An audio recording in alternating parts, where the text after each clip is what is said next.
Chapter 4. End Egg. The world changed when Father was home. Everyone had to be more careful and orderly. When Mama and Grandma were in charge, there was a way to do things, of course, and yet there was room to make mistakes. Mistakes were funny and could be fixed. When Omikaya's father, Mikwam, or Ice, everything had to be done exactly right. He was a commanding person, over 6 feet tall, and with shrewdness in his expression that impressed other men. Often he dressed himself quite handsomely, full turban, beaded velvet vest, calico shirt of fine red cloth, a bandolier bag, earrings. He always wore at least one fancy earring, and it glittered and spun at his jaw when he abruptly halted or changed directions in his walking. Mikwam was very funny, and the camp was always full of laughter, but it was an uneasy laughter. At any moment, Day-Day's mood could change to barbed annoyance. Much of the laughter had to do with her father's sly wit and sharp tongue. There was no one he could not imitate, not one who escaped the sharp humor of his gaze, no one about whom he could not make a joke. He even teased old Tallow, but he loved giving her little gifts too, and in the evening he told stories until way after the owls began to call. With Day-Day home, things were more exciting, things were more difficult, things were less predictable, but somehow more secure. First thing Day-Day noticed was the corn, how tall it had grown, how the rain had plumped up the ears, what a good crop they had had this year. Mama and Grandma were pleased and contented with the crop, but Day-Day was jealous of the amount of new corn he saw the crows devouring. Early on the morning of the second day he was home, he cut poles and used basswood twine to rope together 2 platforms, one on either side of the cornfield. When he had tied the legs securely, and when he had positioned them just so, he called Angeline and Omikaya. "I want you to climb up and stay here and drive away the birds." He gave Omikaya 2 smooth sticks to clack together to frighten the flocks, and Angeline his tattered old shirt to flap in the air. He didn't need it any more, for Mama had made him a new suit of clothes, a calico shirt, skin leggings, a set of blue broadcloth breeches trimmed with red wool. Onto the shirt she had sewn 4 carefully hoarded brass buttons, gleaming, each marked with the French flowers that the voyagers called fleurs de lis. Now, on a sunny day, with sweet haze in the air and the promise of rain low and far at the edge of the horizon, Omikaya and Angeline started for the cornfield. They argued back and forth about everything and nothing. Stubborn and bored with each other, they fell silent. The garden place lay at the end of the short path through the woods, and on the way they walked without a sound, each lost in her thoughts. Perhaps because they had fallen into that angry silence, they walked quietly enough to come upon One Horn, the magnificent buck deer who had lost half of his antler rack defending his island territory. He seemed to have damaged his head in some way, so that only one of his antlers grew back properly.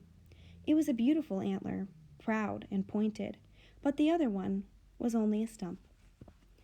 Unafraid of the girls, One Horn stepped out onto the path and stood alert in the early light, basking a little, warming his coat. Omikaya and Angeline stood still, held by his beauty and the strength of his gaze.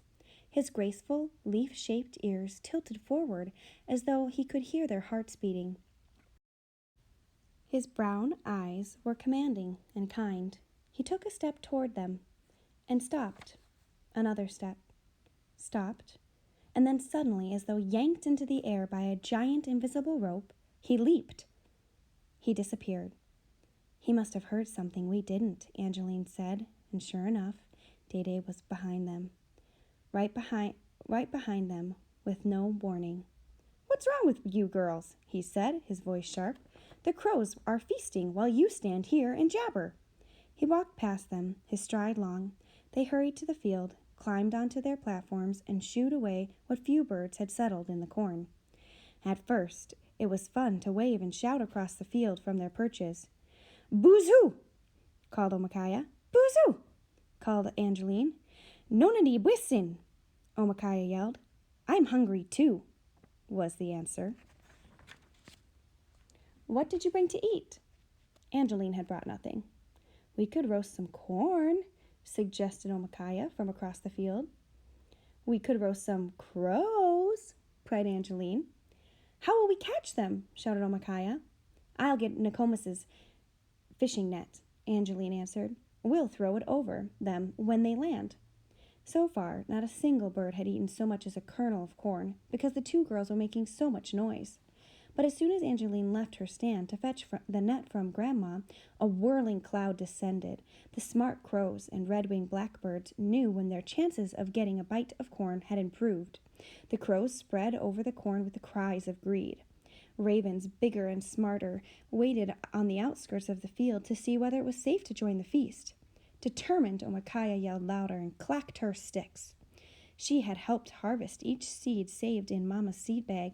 She had watered those seeds with water hauled from the lake, muck after muck of water, until they sprouted and grew.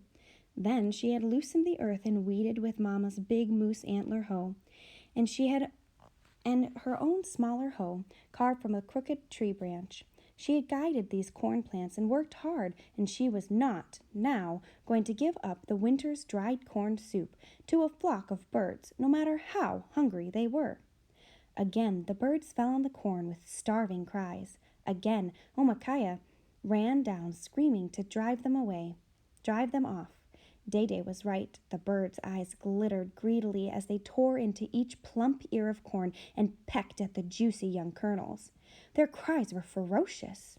Until her sister returned, Omikaya ran from one end of the field to the other, shouting, flapping her dad's old shirt, or clacking the sticks. After a time, she was too tired to run fast, and her shouts came out a croak as hoarse as the crows. Angeline returned with the net, finally, and they set to cast it over the birds. The net worked much better at catching fish, however. Wide and graceful they tried to toss it, the net always flew clumsily. The birds saw it coming, darted off, and even seemed to laugh with taunting cries as they landed, eating noisily, in another part of the field. We've got to trick them, Angeline said. Trick them how? Omikaya panted. I've got an idea, said Angeline. They draped one of Grandma's nets carefully over the cornstalk to make a ceiling. Angeline stood behind the cornstalk room with the other net held wide, and Omikaya ran to the other side of the field. When the birds landed before her, she slowly, unhurriedly, with no shouting and no sudden movements, walked towards her sister. The birds hopped before her or flew a short distance. They were not frightened enough to wheel high in the air. They continued toward the net, and then slipped under the nets to forage, hopping further beneath, toward Angeline, until they finally ran into the walls of twine and flapped high into the ceiling of the net. In alarm, they panicked, tried to fly through the links of Nokomis had woven, and caught a foot, or wing, or a tiny head. Even though she had hated them just an hour before, Omikaya now felt badly about betraying them, and as she drove the birds into the net, she begged them to forgive her, saying the words she had heard her grandmother use. Forgive us, we have need, we have need. She turned away as Angeline caught each struggling, flapping bird and broke its neck with one quick, strong twist. They harvested birds for the next hour, and the next hour, until the sun sank low and the remaining birds withdrew to their perches for the night. Then, as Omikaya was gathering in and folding Nokomis's net, she noticed one bird was left, struggling hard to free itself. It was a young crow from a late nest. Though it hopped up and down with great energy, it couldn't quite fly. They already had a pile of birds large enough to fill the biggest parching tray, which Angeline had fetched from the camp.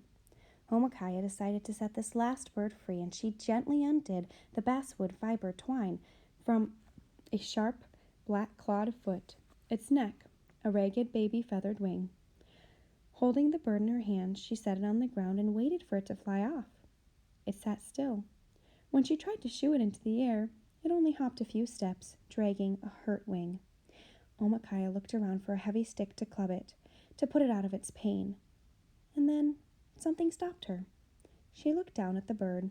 It gazed up at her with such a calm, trusting curiosity that it almost seemed to speak aloud. Its round eyes were a deep, milky blue, and it cocked its head sideways back and forth to get a good look at Omicaya.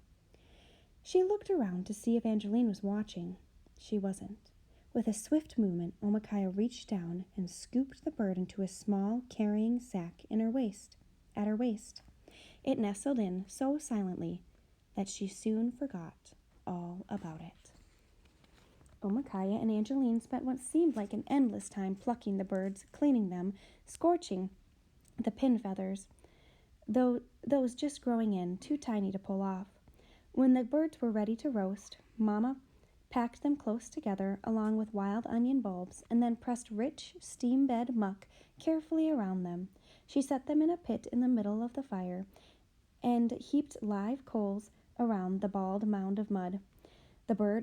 As the birds cooked, bits of steam broke through tiny cracks in the mud and scented the air with delicious fragrance.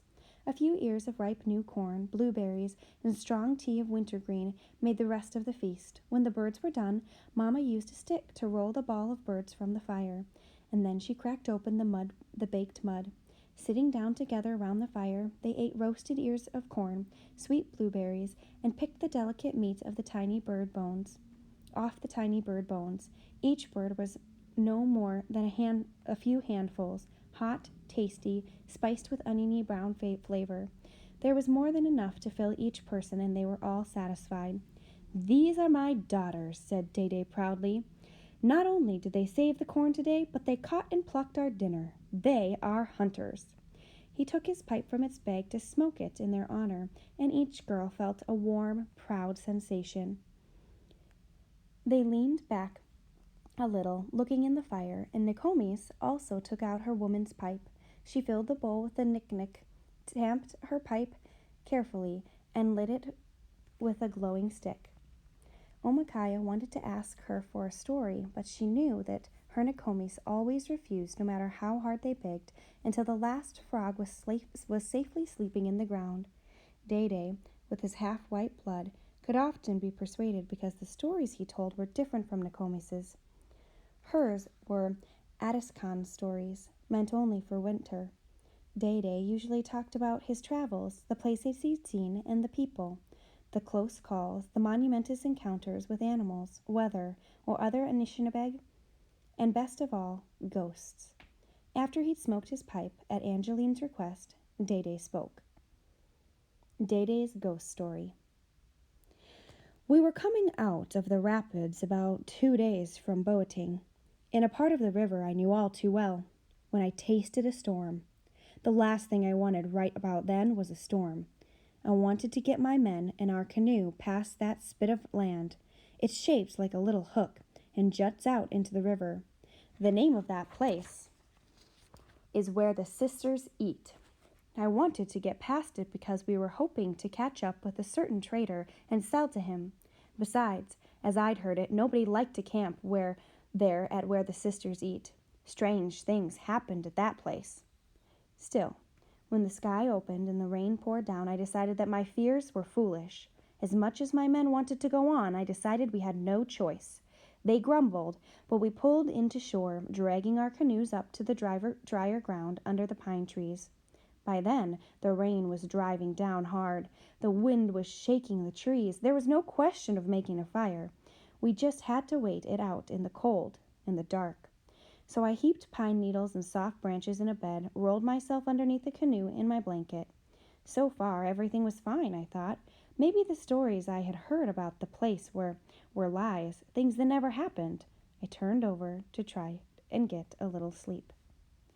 I had barely dozed off when when a sudden shaft of lightning hit near, struck a tree that crashed down in the woods. All I could do was hope I had chosen a lucky spot where lightning wouldn't strike, where no tree would topple down. I should have taken my tobacco out right then and offered it up to the good spirits. I should have remembered my mother's ways, but I did not, and here is what happened after I fell asleep again, the next time I woke up. I came awake with a jolt, uneasy. Too quiet. That's the first thought I had. Too quiet. No wind, no rain, no moonlight either. The clouds hung thick and heavy as a priest's black wool robe. I waved my hand in front of my face. Couldn't see even the barest outline. That's how dark it was. That's when I heard them. I heard the women arguing over bones. There were, of course, no living women within hundreds of miles, but I was groggy and I didn't think of that. All I could think of was how loud these women were talking. "Hey, you ladies, be quiet. Someone is trying to sleep here," I called. For a little while they lowered their voices, and then their argument broke out again, and they started to shout.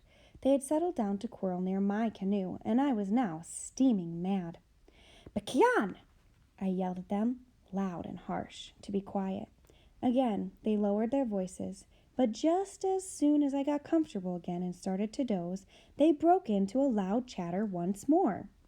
It wasn't that they sounded ugly. Their voices were high and sweet, though they were having a disagreement. It was just that they were so loud, and right over my head, sitting on the canoe. I heard their weight creak on the spruce ribs. "You be careful out there." I was getting even angrier. They took no notice of me, just continued their excited disagreement. Here's what they said. "You give me the first meat, sister. You take the first bone. Give me the second meat. You take the first bone. I'll have the foot. I'll have the head. No, you won't. I'll have the head and the leg too, sister. How shall we divide the others? Let's gamble for them. Let's. It's a good thing we raised that storm," said one of the sisters, laughing. "How else would we catch our food so easily?"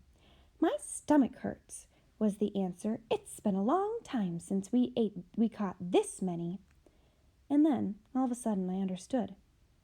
I was the first meat, the second bone. We men were the food. The ghostly sister had come to hold their feast. Us. My sweat turned cold. I remembered all too well how bothersome bad spirits were, even dangerous. These ones had perhaps starved to death, and so were eternally hungry.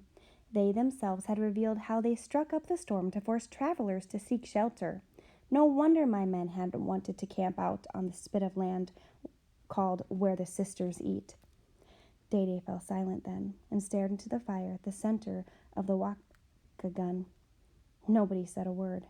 Even baby Niwo seemed to listen, horrified, as Day thought about his next move, how he would save himself from the cannibal ghosts. Day went on. "Here's what I did. Luckily, I thought of my father's advice. Never let fear take your mind away," he said. "Always think." So instead of giving in to fear, I put fear aside and thought, and into my mind, once I let myself hear it, a plan came. Immediately, I put it into action. Bam, bam! I began to knock on the inside of my canoe. I huffed like a bear and shouted in a growly voice, "Wasn't he delicious, this man? Best one I ever ate." "Did you hear that?" said the sister above me. "A bear has eaten some of our precious food." "How dare that bear steal from us?"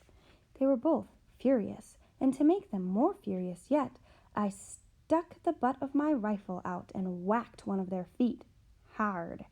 "Ow! Ow!" she cried. "Why did you hurt me, my older sister?"